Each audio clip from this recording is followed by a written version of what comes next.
Okay. What's going on, everybody?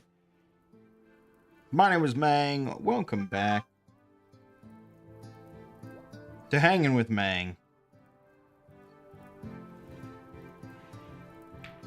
Episode 498.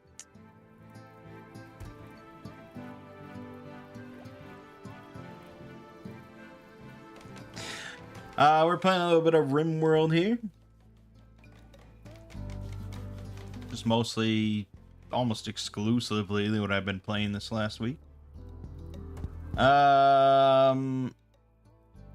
know, just a solo game. It's actually been a pretty interesting run. Vanilla Factions Expanded Tribals adds a new starting scenario where you start as wild men with like literally no technology whatsoever. And you don't even have a research location. You can't even do research normally. You have to do tribal gatherings around a campfire, which just randomly gives you small amounts of research points towards very basic tech. So it's a very interesting start as you build up through the tech tree. So I went from that to this at this point, which has been pretty fun. But I'm probably going to do another recorded playthrough for RimWorld. I really want to do something with like all the 40k mods. Something. But I really want to do that with Combat Extended. So it's kind of like whenever Combat Extended gets updated, or I could revert back to the older version and play with that. I don't know. I don't know. We'll see.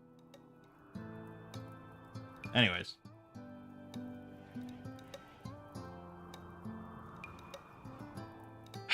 So this week on this channel, we had RimWorld Anomaly, which is nearing completion. I didn't record that many videos for it, but it is actually a finished run with credits. So you can look forward to that.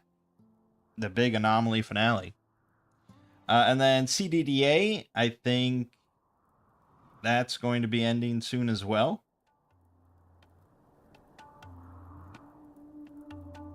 Or has already ended. I don't remember what I uploaded. But yeah, either way, we're going to be starting a couple fresh things this week, I think. So probably one of them is just going to be Magic Realm. The videos I recorded for that. And then maybe the other thing will be some more RimWorld. Probably.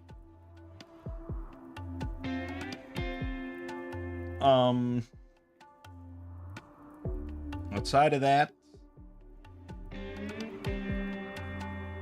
have I played any of the God of War games? Yes, I have played...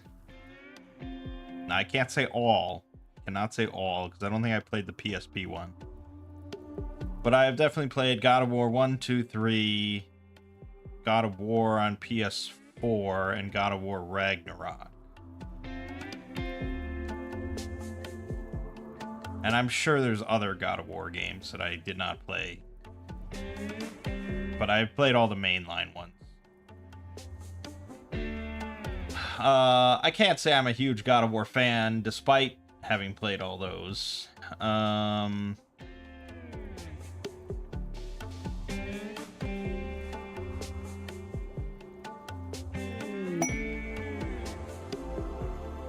don't know. I mean, I really liked the PS4 God of War. But I struggled to replay it. And then I liked parts of Ragnarok, but it was just such a slog throughout the whole thing. At the time, I really loved God of War 3.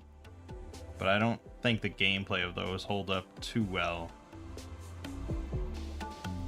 I think overall, yeah. Gameplay of the older ones is a little too floaty for me, and the gameplay of the newer ones is a little too tedious. maybe.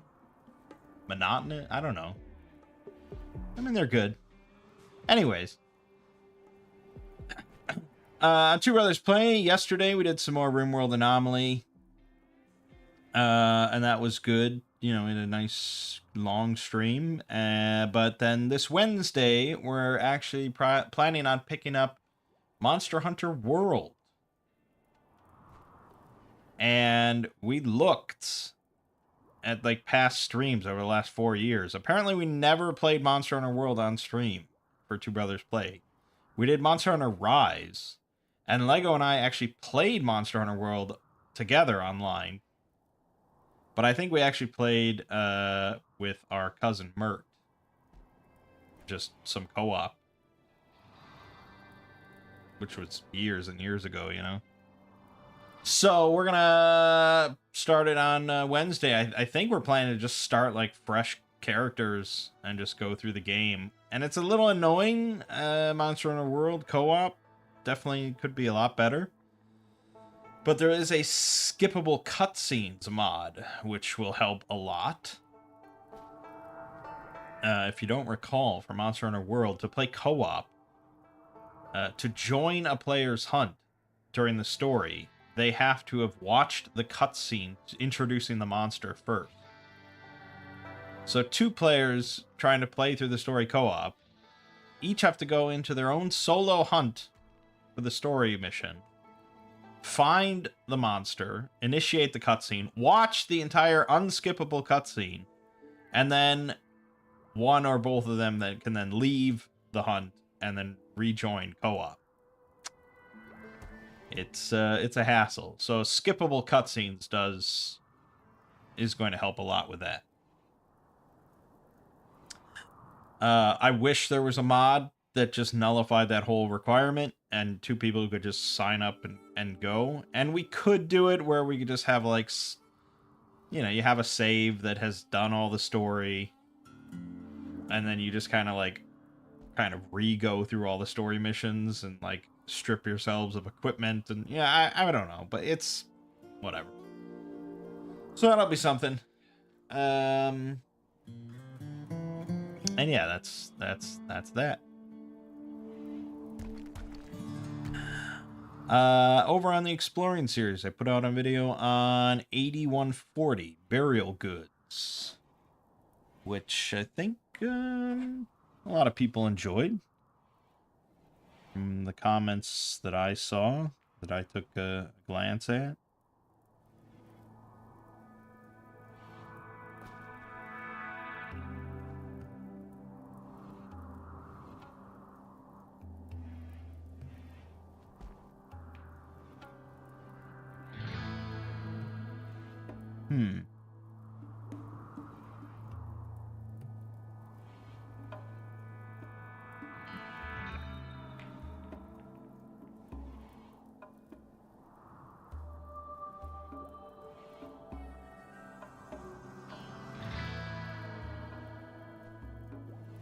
Anytime I mention BCE,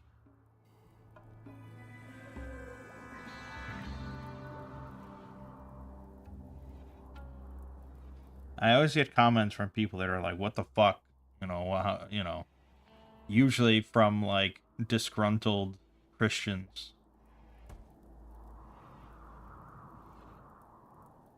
I find it always just kind of interesting.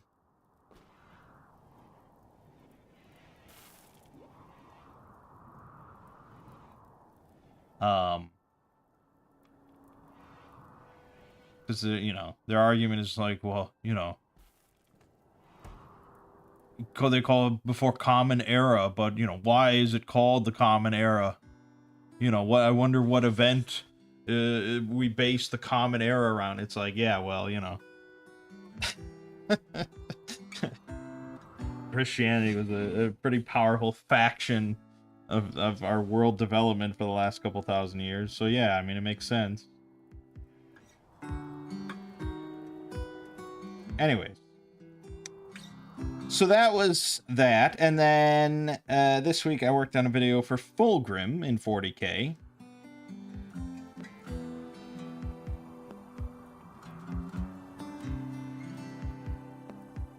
Did I actually add this to the playlist already?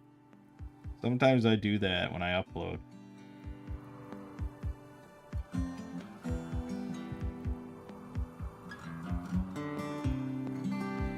Yeah, I already added it to the playlist. Whoops.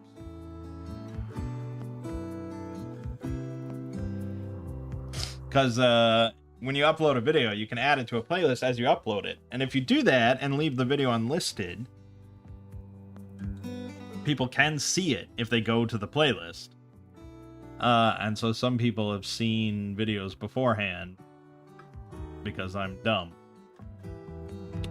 But so that's going to be dropping tomorrow, and that is the final 40K video I'm doing before going back and just focusing on SCP for a while. And, you know, it's kind of bittersweet, because on the one hand, it's like, I didn't really want to just be an SCP channel. I wanted to branch out. And of course, you know, like all people, I want everything I do to be successful. But, you know, it pretty much wasn't as successful as I wanted. And there's multiple reasons for that.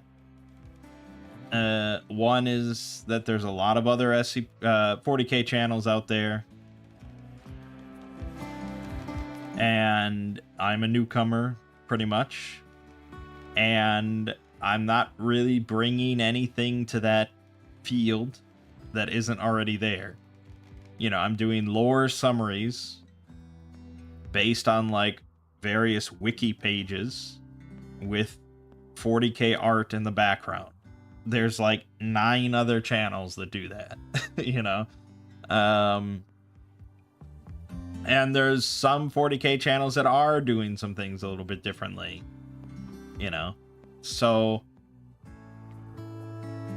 it is what it is. Had I really sat down and thought and like, yes, I'm going to be a 40K channel now. I need to differentiate myself. I got to do things differently, blah, blah, blah. Then yeah, maybe I could have come up with something and maybe it could have been a different experience. But really, I was just like, okay, I mean, I've done lore videos many times in the past. That's what I'm just going to do, and that'll be fine. The thing is, like, I wasn't really that successful as a channel until I did SCP, and that's because I did something different with SCP. So, you know. So yeah, it's kind of bittersweet because I certainly want it to be successful. And I like, you know, 40K, the universe, and all that. But at the same time, it's kind of telling when on any given, like, Monday, I'm like, oh, good, I'm working on an SCP this week. Versus, oh man, I have to do a 40K video this week. And again, it's not really due to me liking SCP more than 40K, although that's probably a little true. But mostly it's just due to the work involved. And I've said this before, but most of the time for SCP, it's really just like doing a book report. You know, I have usually like one document to read, and I can just go through and summarize that one document. And I'll tell you, I've gotten very good at doing that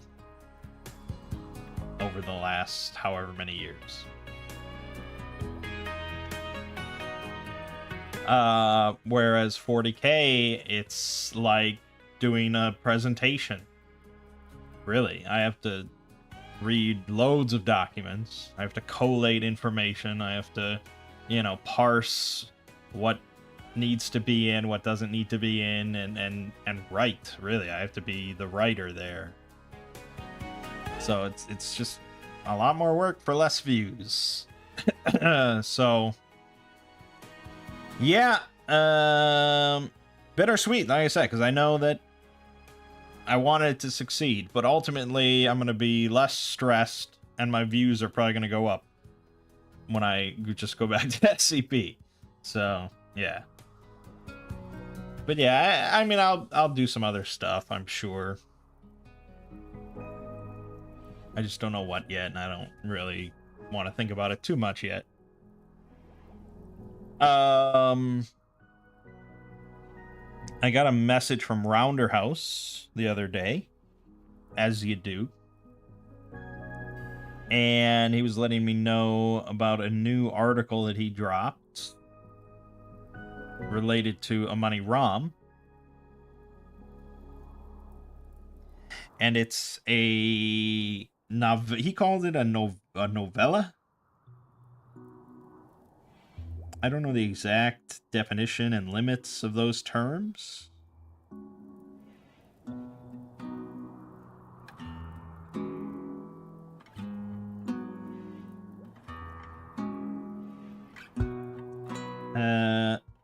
Let's see. Let me just look up the definition of a novella.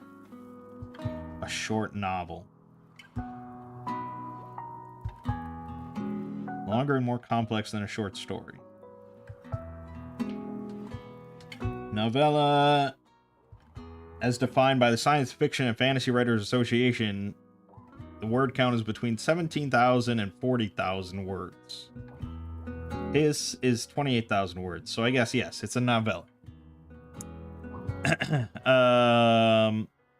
About a money ROM, 1,000 years before the fall of a money ROM.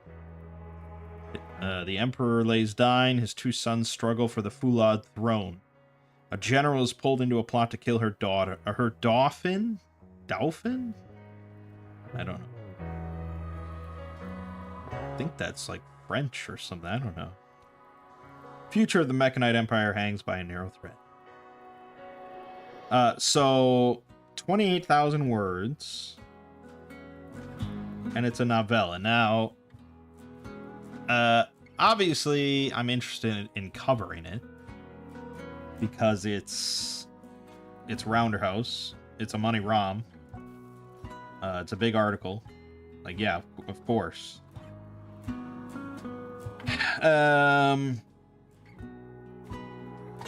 But, you know, I haven't read it all the way through or anything yet. But looking at it,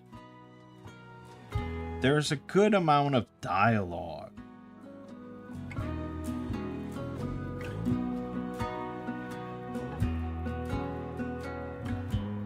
Between different characters and female characters and things like that.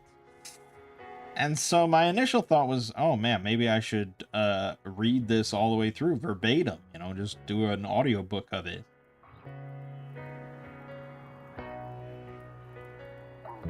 But then I saw a comment randomly on like the last Murphy Law video that was like, dude, you can't do voices. Please hire, you know, some voice actors next time, because you just can't do different voices. I'm sorry. I was like, you know, that's probably true.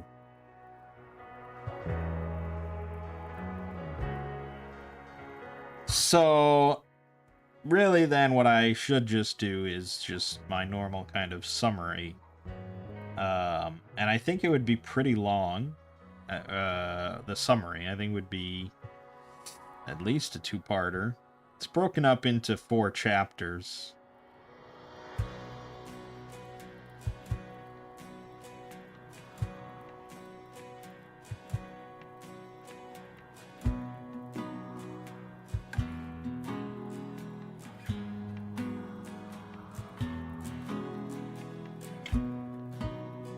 When you get an article like this, it's really just more like a book, and I feel like it ruins something to be summarized.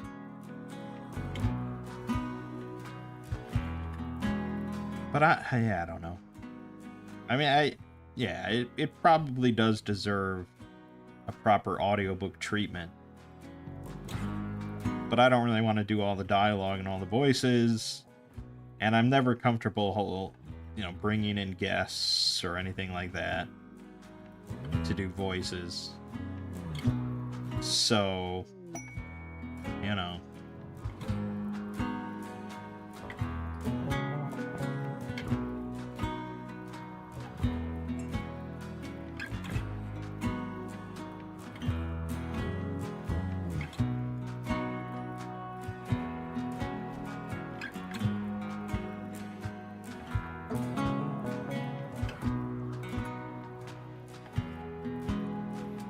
Yeah, I don't know. Anyways, that's a decision I'll come to. So, yeah, I mean, this week, back to SCP, and it'll be back to SCP for a while. So that's good. Because there's plenty of articles to cover at the moment. And, I guess in October, we're having another big anthology series. And so, obviously, I won't be making videos on that this October, but my goal and my hope, really, try to force myself, is to start putting videos for that together, like, next March. And just steadily work on 31 videos for most of the year, and then drop them one a day in October. That's really my goal. And it's funny that mentally, it's easier for me to force myself to make all 31 videos a month ahead of time and just cram them in nonstop and work myself to death. It's easier for me to do that than to start working on it like 8 months ahead of time and slowly work on it. Like, that's procrastination right there. There's just so we'll see. It's really my hope, because I think a lot of people really loved the one video every day. I think a lot of people like that, and it was really good for views and revenue and stuff. And it was just fun to read all the comments and all that, and it was just the aftermath of all the work was enjoyable. So if I can just alleviate the pain of the work a little bit, just by spreading it out, then it could be a really good thing. And I think probably authors enjoyed it as well, because I covered a lot of authors that have never gotten covered otherwise, and some like short articles and stuff like that. So yeah, that's the goal. We'll see how it pans out. I don't tend to like to work on videos in my free time, like as extra videos. That's why we don't get too many extra videos. And that's probably true for many channels. I mean, you know.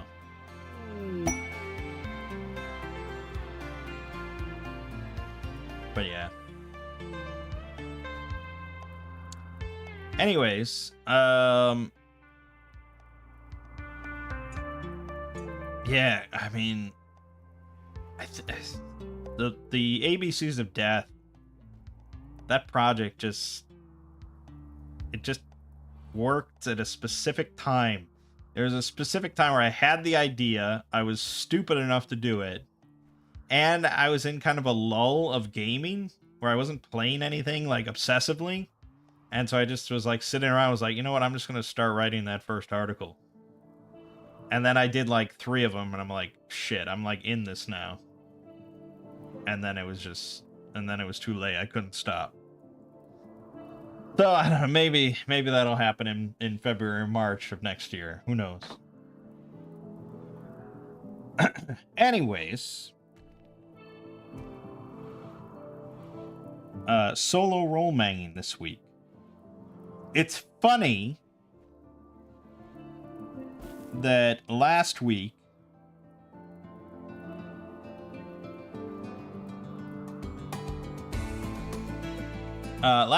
we didn't do solo role manging or my family RPG night, and then this week both solo role manging and my family RPG night, basically nothing really was accomplished. Nothing really happened, and there was a lot of like bad rolling. So that was curious. But in solo role manging, Malkalon was on a quest to go capture a live goblin from this nearby quarry that they had taken over. And so he went out there, he scouted it out, and there were like, you know, it's a camp of like 40 some goblins, you know, men, women, and children and all that. And so we spent a good chunk of time just sitting there trying to think of plans that could work to abduct the goblin.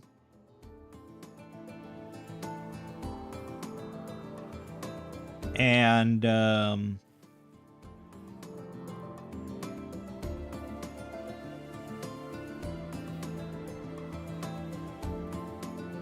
eventually I settled on the plan of using charm from a distance to convince a goblin to walk outside of the quarry and towards me, where I could then bind his hands and stuff and walk him out of there. And what followed was a very painful experience of bad rolls, combined with bad rules. And this topic would come up a few more times throughout that session of bad rules from Heroes of Adventure. Specifically, a number of spells such as Charm and Shape Change, you know, spells that put adverse effects onto targets. In Heroes of Adventure, it allows them to make a saving throw, essentially, every turn to break out of it. And in combat, that's probably fairly balanced. I mean, we'll see. I don't get into much combat, and none of my family really uses any spells. So it hasn't come up too much in combat. But out of combat, I think that it's pretty ridiculously useless to charm a target outside of combat, like a peasant. And they get a chance every 6 seconds or so to break out of the effect. And combined with the fact that I use sort of, you know, fun D&D rules of crits and critical failures. So if they roll a 20, regardless of how high the roll needs to be, they still break out. So that means that I could charm a peasant and I roll a 50 for the charm, but they could break out of it, you know, 3 turns later, less than 20 seconds later, because they happen to have a 5% chance to roll a 20. And that's pretty much what happened with the goblin, really. I rolled a 24, I think, for my first charm. And we decided that he needed to walk about 300 feet to get out of the quarry and get to me, which means that he walks 30 feet a turn, because he's not running, and he got 10 rolls.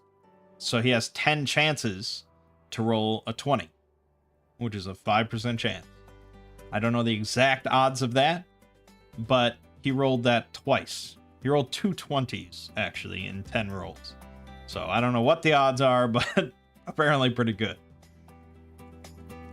So yeah, he broke out, and I recharmed him. He broke out, I recharmed him. He broke out, I recharmed him. He broke out, you know. And he got, like, within 60 feet of me, but then I actually failed to charm him. And he just started running back, and then I fled. So there was that. And of course, I had used up most of my health just casting spells, because I'm very low health. So I went back to town, and, you know, we just kind of rested up and things like that. And then I decided that the witch doctor of the goblins cast an alarm spell around the quarry to alert them of any intruders. But I didn't even get to trigger that, because on the way back to the quarry another day, I noticed an orc scout scouting around, skulking around in the woods. And I decided that, oh, you know, I should capture this orc and study that. So I turned into a cat and I snuck up on him. And we got into an encounter. And I managed to charm him for long enough to, like, hogtie him. And I hogtied him with my rope. And I dragged him back towards the town, where I then like tied him up to a tree outside of town until I could decide how exactly to get him into my home in town without, you know, making a scene or bringing any suspicion on me. Because little does Malkalon know that the town guard is already a little suspicious of him. And we now have a suspicion meter that is increasing whenever he does any suspicious stuff. So there's that. And that's pretty much where we ended the session, because I was trying to come up with a plan of getting him into the town, and I was like, well, we could shape change him into a cat and put him into a little cage and then just carry that into town. That's not suspicious at all. But he's going to get a chance to break out every 6 seconds while I'm carrying him into town.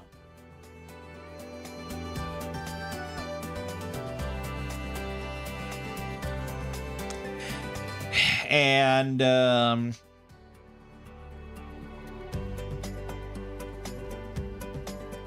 so it just felt kind of bullshit. It just didn't feel fun and useful of a spell. And I want fun, useful utility spells. I don't want them overpowered. I mean, I don't want to break the game, but I want these to be useful.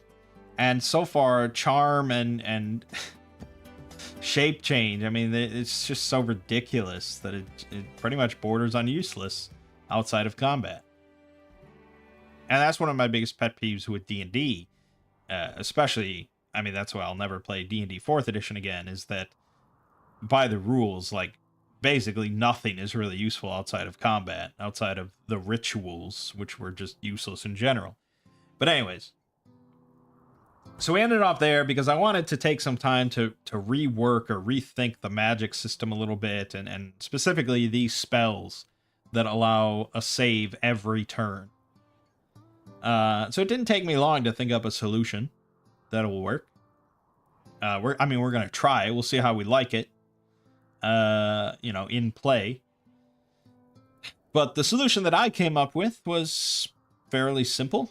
Pretty much the simplest way to solve it. And that's by defining a turn. A turn in combat is very clear. I mean, no one has any doubts about what a turn in combat is. It's a round of combat, in which each participant gets to take their turn. It's pretty clear. Outside of combat, though, we've been operating on the assumption that it's the same length of time, about 6 seconds. But really, that's kind of arbitrary. And the book does mention that an exploration turn is about 10 minutes when you're exploring a dangerous location. Well, I think that we should just take that and extrapolate and make it so that all turns outside of combat are 10 minutes long. And that's it. That's the only change. So now, when a spell says that they get a chance to break free every turn, in combat, that's 6 seconds. That's 1 round. Outside of combat, that's every 10 minutes.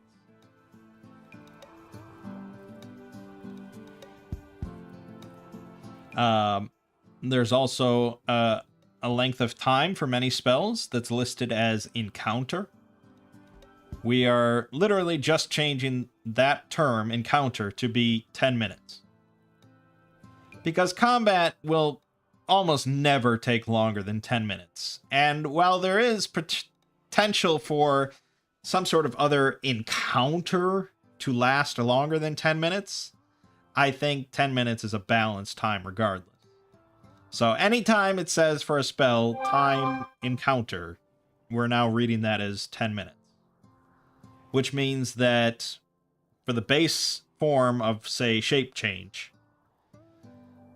if you cast it on yourself, lasts 10 minutes. If you cast it on an unwilling target, they'll get 1 chance to save when you cast it. If they fail, they are shape changed for 10 minutes.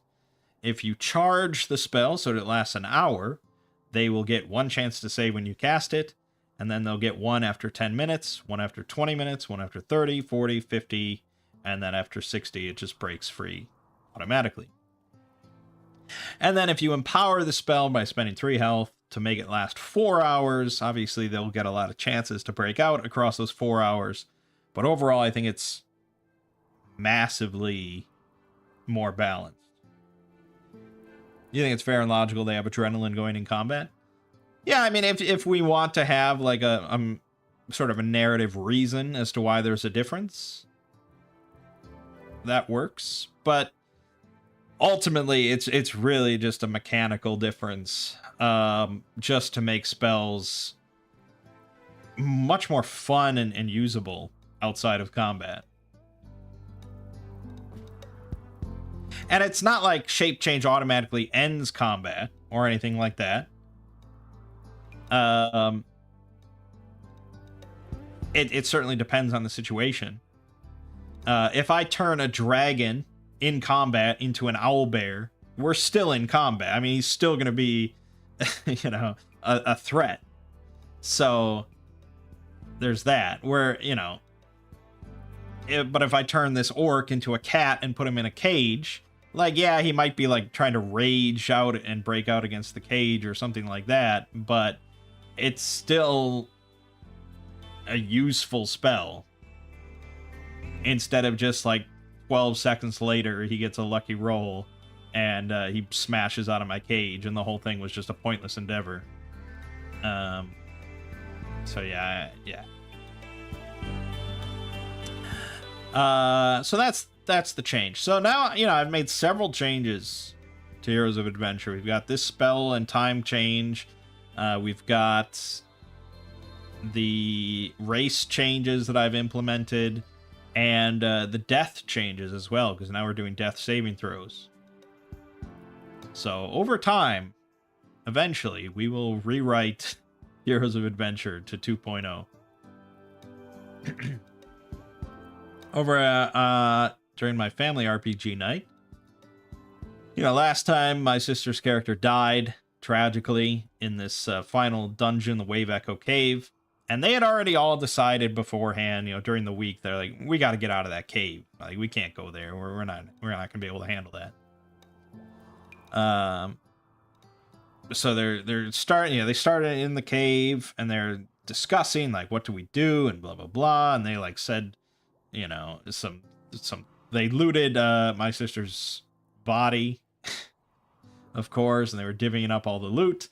And then I was like, okay, I need to introduce my sister's new characters. So I tell one of them rolls high enough on a senses check that they hear footsteps coming.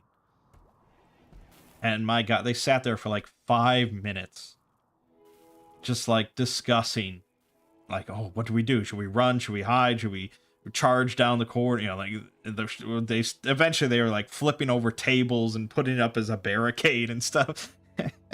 And I could have said something. I could have interrupted it. I could have done all these things, but I was like, no. And I'm still doing like prep work there, and I'm just listening. And like, yeah, this is fun. And so they're all set. You know, they're barricaded behind the tables, and I'm like, yeah. And then you see an elven woman turn around the corner. Oh, got a big laugh out of that.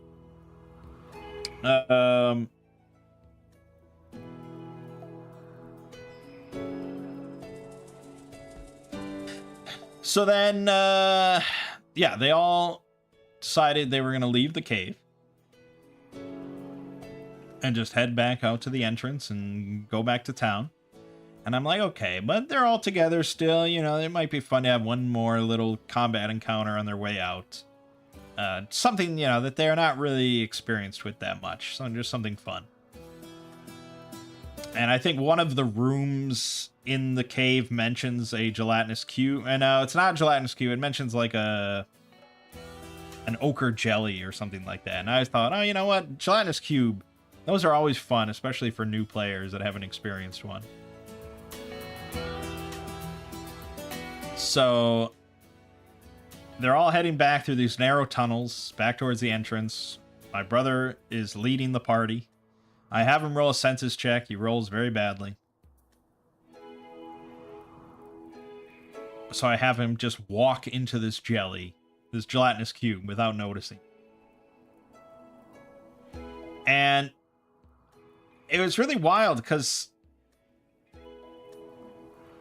not one of them knew what a gelatinous cube was. Even though I want to say all of them, maybe all but one of them, has seen the new Dungeons and Dragons movie, in which I'm almost certain there is a gelatinous cube in the film, like in the arena, right? It's one of the most iconic D&D monsters. I even did a whole video about gelatinous cubes. But no, none of them seem to remember this whatsoever. So they were all very confused. And I think they all... Initially, I wanted it to kind of describe it, rather than just say, yeah, it's a gelatinous cube. So I think I just kind of described it, and they misinterpreted it a little bit. And so some of them thought that it was like a pit in the floor that was like growing. I never once said that it was growing, but they all seem to think that it was just nonstop growing. Again, I mean, it's just wild. So anyways, my brother's character was stuck in it, and it's acidic, so it starts to burn him and all his stuff. But my brother-in-law's character, he rushes in to pull him out. And so I have my brother roll a strength check to see if he can wiggle out. I have my brother-in-law roll a strength check to see if he can pull him out. My brother rolls a 1, and my brother-in-law rolls a 20. And they all seem to think like the 20 triumphs the 1. Like the 1 is just nullified because there was a 20 roll. But that's not really... I don't think that's correct. So the first thing I said was that they kind of cancel each other out. But they weren't happy with that because there was a 20. We must be rewarded for 20. And I'm like, okay, I mean, yeah, the 20 deserves some sort of, boon or reward, and the 1 deserves some sort of penalty. And so, they were all very clear that they wanted, Lego to be pulled out of the cube. But I'm like, okay, well, what should the penalty for the 1 be? And my sister's like, well, he could, lose a hand. I'm like, damn, now that's a harsh DM right there. Losing a hand for a paladin is basically like retirement. Like, you don't really continue that character, I don't think. That's a little harsh for one single 1 roll. That's pretty old school. So no one could really come up with a good punishment, and so I was like, hey, they probably just cancel each other out. And so we just interpret that as a reroll. Which is not very exciting, and I don't think that's very exciting for the person that rolled the 20. But again, it's like, it's not exciting for the person that rolled the 20, but it's alleviating for the person that rolled the 1, so cancels each other out. So they re-rolled. My brother rolled like a 9 or something, but then my brother-in-law rolled another 20. And I'm like, all right, now there you go. This is very clear cut then. So he just yanks you out and no more damage done. But my brother-in-law did take some damage when he initially reached in. And then I think my sister's character put a torch to the cube and burned it a little bit. And it was very clear that it took some damage from fire. So they were like, okay. And then my mom shot a burning arrow towards it. And keep in mind, they're in a 5-foot wide corridor. And she's in the back shooting an arrow. And she rolled a 1. And so I'm like, okay, we just assigned each person a number and the cube a number. And then I had her roll a d6. And so she shot my brother-in-law for some more damage. At that point, they all decided to run out of the tunnel back into a more open room. And Lego was wanting to know how long it would take, or is the cube, is it following them, is it pursuing them, how long will it take to get them, and I'm like, 3 to 4 turns or something like that if you don't move anymore. So my aunt had the idea of taking her scroll of fireball that she has, and I don't even remember when she got this. I don't remember anything. It's probably from that D&D one-shot I ran, the Wild Sheep Chase. So I thought about just like going to the rules for Fireball from D&D 5th edition, but I decided to just make it Blast from Heroes of Adventure, which is basically the same thing. And I said it was charged, so it would do D12 damage. And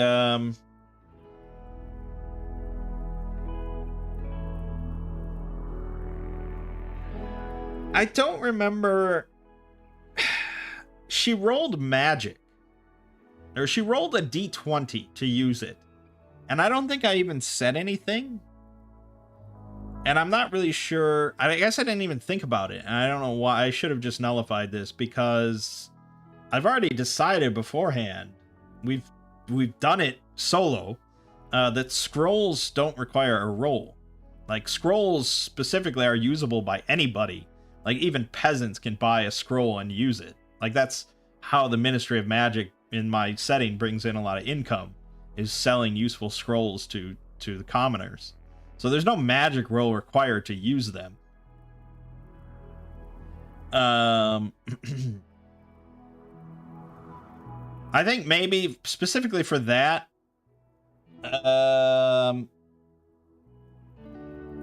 think it's more like an aiming thing. I get, maybe that's what I was thinking, because Blast, like many attack spells, it's a roll versus the target's like agility roll or something like that. So I needed a number for the cube to roll against to see if she like actually hit it. So maybe that was it. But like any spell that requires like a 10 or higher normally, that's nullified. Like, that's automatic. But I don't want to make the attack just like a 10, because that's shit. So I think, yeah, I had her roll magic with like a +4 due to being just a scroll. And that's just purely like the aiming portion of casting the spell to see how well you hit the target. So yeah, that probably is what it was. And she rolled a 1. And at this point, Lego, she rolled from across the table. I didn't even see it, but Lego immediately started just narrating and DMing and being like, okay, well, you know, the scroll just blows up and it blows up in all our faces and we're all dead. And I'm like, okay. You know, like, yeah, that sounds reasonable. So yeah, I had her roll damage for as if the scroll detonated, you know, on the spot. And none of them had said that they backed up. None of them had said they cleared the room or anything like that. That's how it goes. I'm not going to just be a nice DM like that and say, yeah, I assume you all just cleared the room and you all took precautionary measures and hid behind stuff just in the case that it might explode. Like, no, you gotta tell me that shit.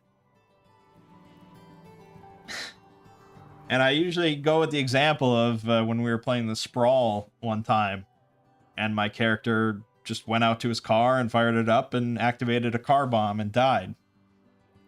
And it's like, yeah, that's a bummer. And it was also entirely avoidable had I said something. Like, I check my car for any suspicious bombs. You gotta tell your DM stuff. And it's very easy to say after something bad happens, like, oh, come on, I was doing that. Like, yeah, great.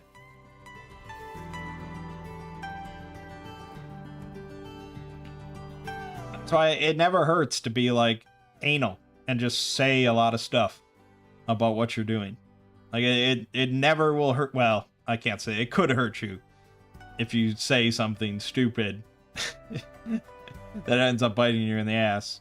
Here's the real tip. Don't be stupid. That's the tip. That's my official RPG tip. So she rolled a 7 for damage. It immediately dropped my brother and my brother-in-law because they had already taken some damage. Everyone else got singed pretty good. And of course the cube was unharmed because it's still in the tunnel on its way.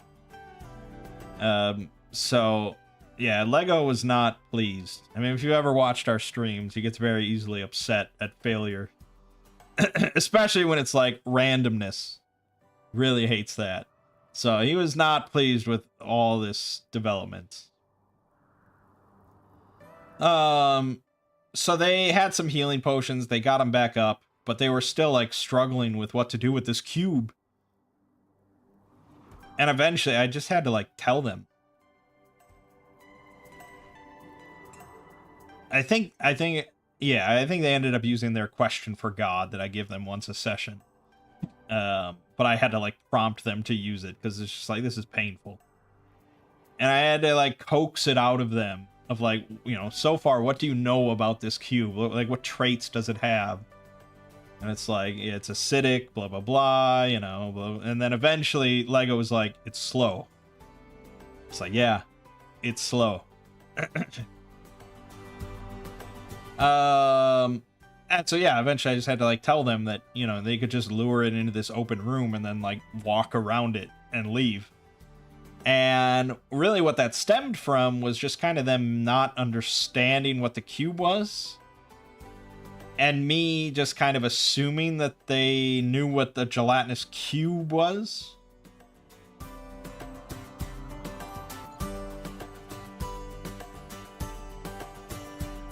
But bottom line, like I said, if you're ever not sure about anything, just ask questions of your DM. If you're not sure about something in the room, something of the situation, you know, anything, just ask to clarify.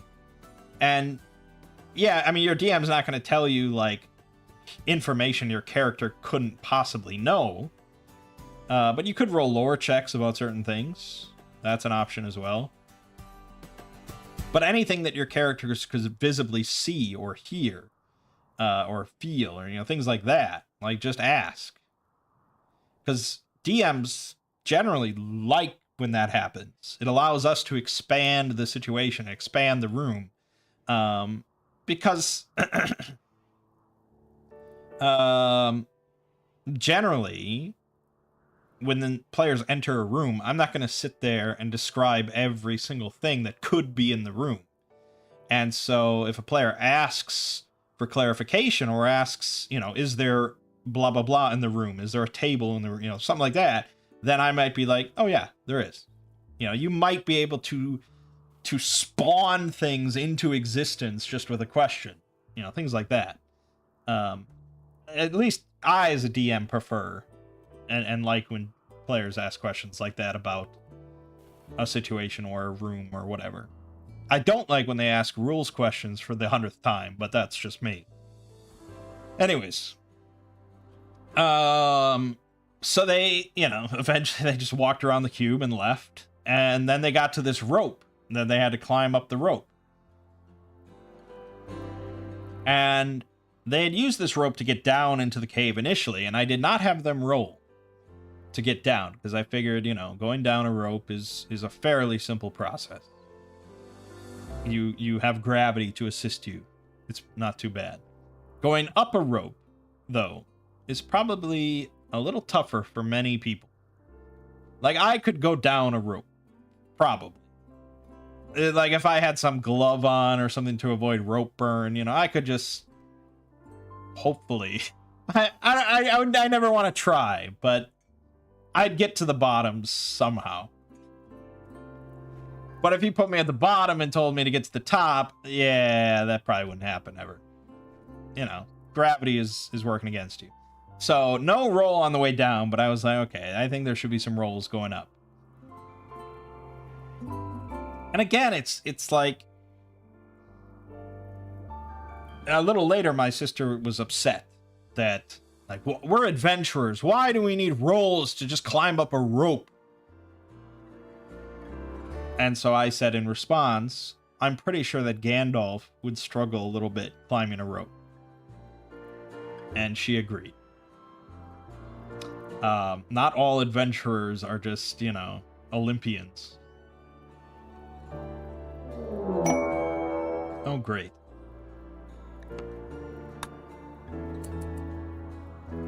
I don't want to do that. I just want to finish my story. So, I just had everybody that was climbing the rope roll. And that is not to say there weren't other options. You know, my nephew knows the levitate spell. He has used it before. He could have easily used it again. People that weren't trained or skilled at climbing a rope could have easily just, you know, waited for some of the more Olympian adventurers to get up there and then pull them up by tying it around their waist. You know, there were plenty of other options. But no, they all rolled. And my nephew rolled like a 4 or something, and my mom rolled a 1. So I had my nephew take a d6 damage, and I had my mom roll a d10 damage. And my mom ended up landing on like her head and being knocked unconscious.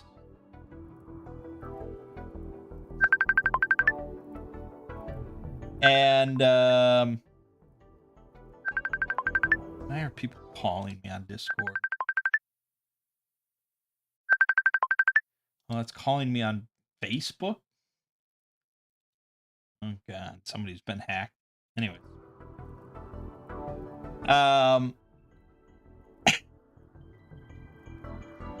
So my nephew's character didn't get knocked unconscious, but he used a healer's kit. He brought my mom back up, and then he climbed again. He rolled another like 6 or I think he rolled a 1 actually. Yeah, he rolled a 1 his second time, and I'm like, all right, well, I got to be fair. That's a D10. You know, you land on your head, so he gets knocked unconscious. Then my mom brings him back up, and then he uses levitate on her to bring her up. And at this point, I'm just like, cause he's got like 2 health left, you know. And I'm like, you know, I'm surprised you don't just tie the rope around your waist and have them pull you up. And again, it's just like none of them thought of this. Not 6 adults. And they're like, oh yeah, it's a good idea. Like I can't fathom. And I'm certain that when I'm doing solo RPGs, there's stuff that I don't think of. But I'm not at that level, I don't think. Like, it's crazy. A group of 6 of them. You'd think they could all put their brain power together. And it would be competent. And so, yeah, I mean, I didn't even have them roll at that point, because there's at least 3 of them that have positive strength scores. It's not a big, he's a little old mage, you know, they can just pull him up and it's not a big deal. Yeah, it's eventually the excuse that they're new to D&D is no longer applicable. And eventually it's just they're kind of dumb. But whatever. So they make it back to town. They rest up. They rest up for like 5 days. And then they're like, okay, we're going to go to that Thunder Tree, the ruins of Thunder Tree, because there's a dragon there and the druid and stuff. So they go on the road. I have them roll 4 times on an escalating d20 roll to see if they get a random encounter. And on the first night, they roll a 1. So I'm like, okay, let's do a random encounter. So this module, The Lost Mines of Phandelver, does have a random encounter chart. So I just used that, and they ended up rolling up an owl bear. So a very hungry owl bear just pursues them. So they get attacked by this owl bear. And I had made up stats for the owl bear. My owl bear's probably a little easy, to be honest. Let me look at the 5th edition stats. 13 AC, that's pretty low. 59 hit points, that's not too high either. Challenge level of 3. It's got multi-attack. I guess its damage is pretty reasonable. It does multi-attack. 1 for 10 damage, 1 for 14 damage.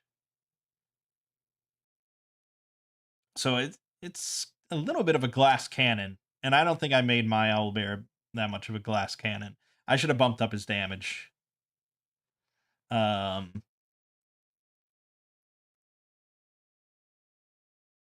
But yeah, I don't know, because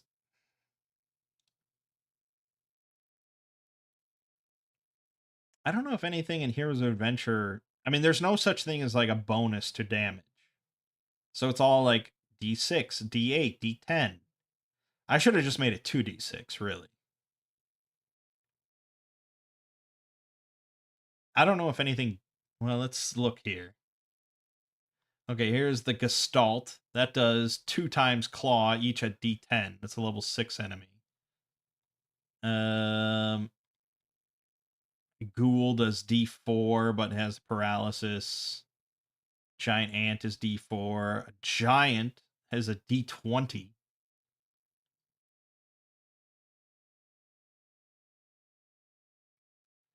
Uh, Crab, 2 times Claws.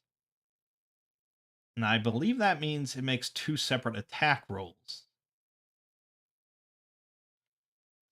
So yeah, nothing does a hit with more than 1 die.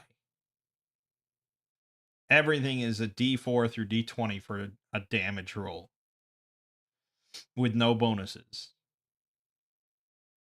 It's somewhat of a constricting system, I think. And there's nothing stopping me from saying, okay, this creature does D4 plus 2.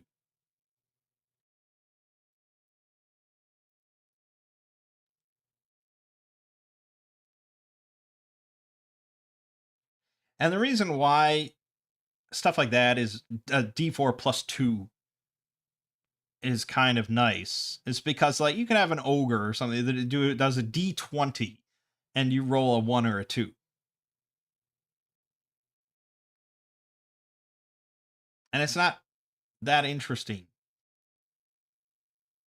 Like a D12 plus 6, I think, is more interesting than a D20 roll. As fun as it is to say that this creature rolls a D20 for their damage, um, there should be a minimum, like an acceptable minimum amount of damage, I think, sometimes. And I think being able to roll multiple dice also fun, because then their players on the other side of the screen get to hear you just roll like 5 dice or something. You know, it's more exciting. Um. So yeah, I mean, I probably am gonna end up going through and redoing some of this bestiary. A lot of it I like. I mean, I like the skill die. Most of the time, creatures are just having one skill die they roll for everything. I like that a lot of the times, but sometimes it doesn't really make any sense.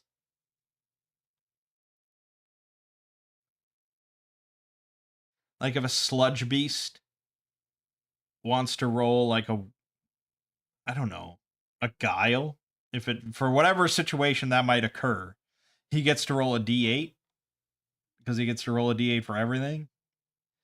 It just doesn't make much sense, but I also don't think I want to like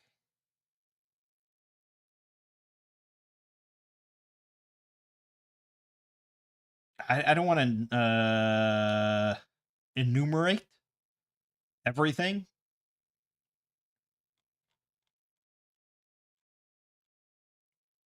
I think probably the way that I would do it, just to make it a little bit more flexible without being too complicated, is just I would say, okay, they have a skill die of this for these skills and these attributes. So they get a D8 for. No, there went my headphones. They get a D8 for strength, agility, senses, whatever. And then anything else, they just get a base number. They get a base D20. It does mean that for every single monster, you'd have to specifically point out which attributes and skills they're good at.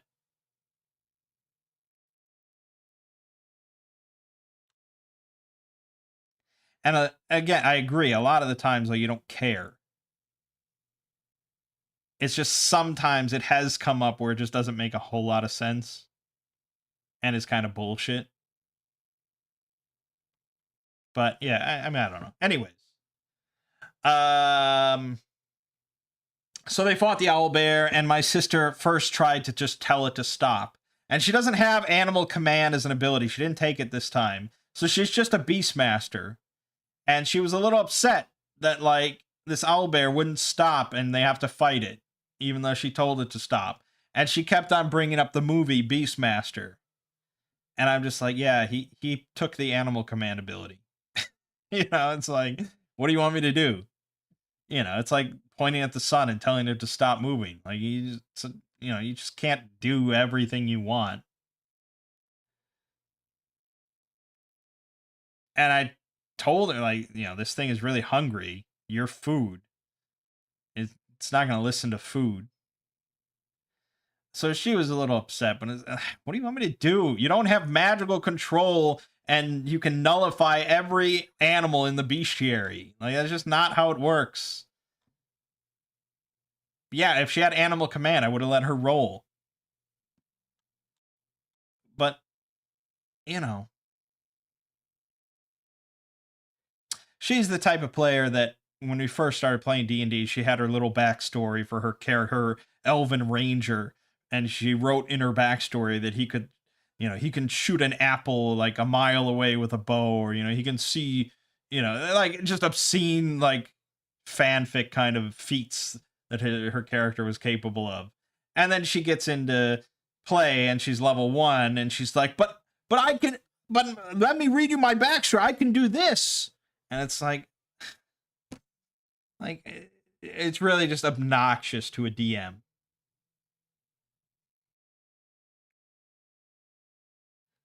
Like, feel free to go home and write your own fanfic about your amazing OC and all that. But this is a game. We have rules. Please try and follow them. Anyways. So they fought the owlbear. It ended up fleeing with like 4 health left. And it didn't really do that much damage to any of them. Because again, there's 6 of them, 6 characters, plus they have a little goblin ally, and my sister has her wolf companion. So 1 owlbear is nothing. It should have been 2 owlbears, and I should have buffed their damage. Because I don't think they really feared this owlbear too much. But then they ended up they got to Thunder Tree. I gave them the map of Thunder Tree, and that's where we ended. So they really didn't accomplish much of anything. Just a lot of poor rolls and poor thinking, really. But anyways, hopefully next time they'll be a little better.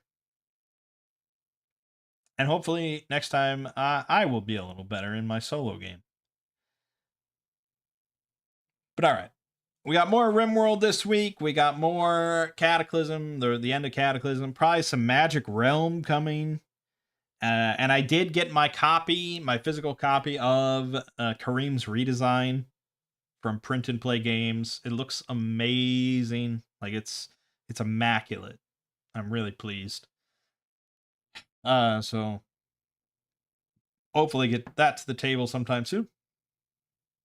So Monster Hunter World on Two Brothers Play, and a video on Fulgrim over on Exploring Series. For now, though, my name is Mangg. This has been Hanging with Mangg, and I'll see you fine folks